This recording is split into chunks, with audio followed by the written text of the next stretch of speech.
Episode 9 is said to have many different connections to both the prequel trilogy as well as the originals, and even Star Wars Rebels by writer and director J.J. Abrams and Chris Terrio. This is Mike Zero. If you guys are new to the channel, do make sure to subscribe to see future Star Wars content. Now, what's really intriguing about all of this is that J.J. will be using these different connections to the prequels and the originals as a way of utilizing some of the characters of course, Kylo Ren and Rey in this story. Now, these past couple of weeks or so, we've been learning a whole lot more about this film when it comes to some of the set leaks, the set designs, the concept art and storyboard descriptions, etc. One of which has all to do with a moment within the actual second act of the movie, involving both Rey, Finn, and Poe, as well as other members of the Resistance, including a huge revelation of the character of Anakin Skywalker. Specifically, it's described that one of the missions within the second act of the film will feature Rey, Finn, and Poe, as well as other members of the Resistance, discovering an iconic ship that holds many connections to the prequels and originals. It's described that one of the prop pieces used for the scene was Anakin's holo projector, as it's described to be just one of the relics of Anakin Skywalker that will be used for the evolving MacGuffin in the film. It's said that the holo projector is inactive, however, one of the concept art descriptions points to it eventually working since Rey eventually holds the projector in her hand, where the Anakin figure wearing a black cloak is said to deliver vital information of a certain discovery between the events of a certain scene in Star Wars Episode 3 Revenge of the Sith that's never been seen before for the audience. It's described to contain an important recording that is going to make the audience understand the MacGuffin in greater detail. However, it's said that there is also a second and more involved Anakin artifact that is said to be unexpected in the story.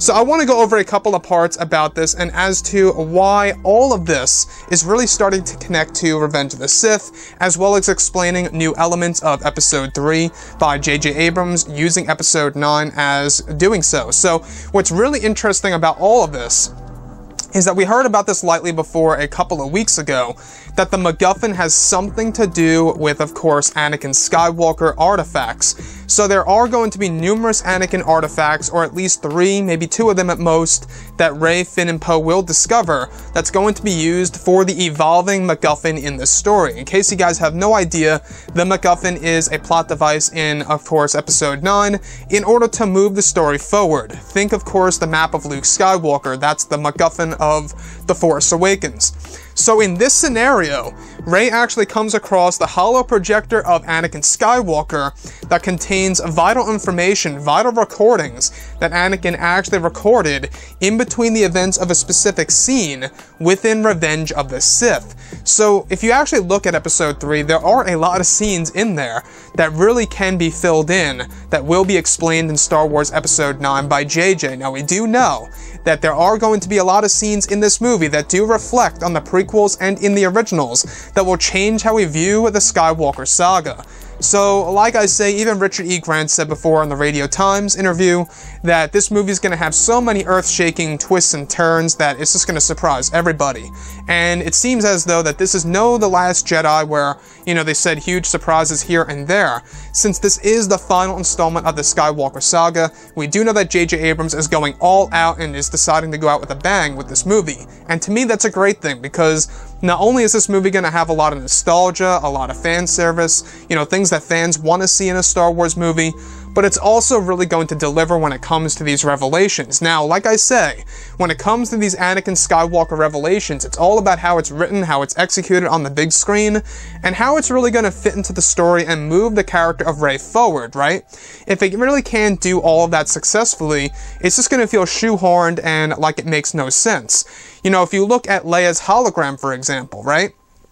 In The Last Jedi, that made a lot of sense. Even though I do have a lot of problems with the movie, that is, of course, one of the things that made the most sense in the actual film, was Leia's hologram moving the character of Luke forward, making him decide to train Rey and basically tell her why the Jedi need to end.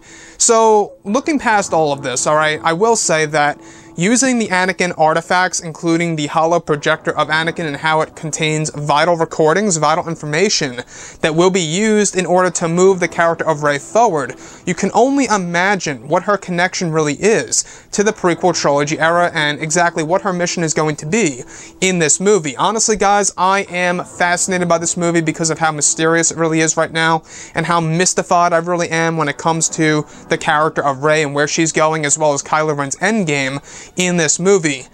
And like I say, Anakin Skywalker is the true face of the Star Wars franchise, so having a lot of reveals for the character and cameos here and there, as well as surprises and revelations by JJ, is just a great way to honor the character and to honor the general start of the Anakin Skywalker lineage and the Skywalker saga itself. Anyways, guys, drop a comment below. Let me know what you think about all of this in the comments. And if you guys did enjoy the content for today, do make sure to drop a thumbs up on this video to support the channel. I thank you all so very much for the kind support, and I'll catch you guys next time.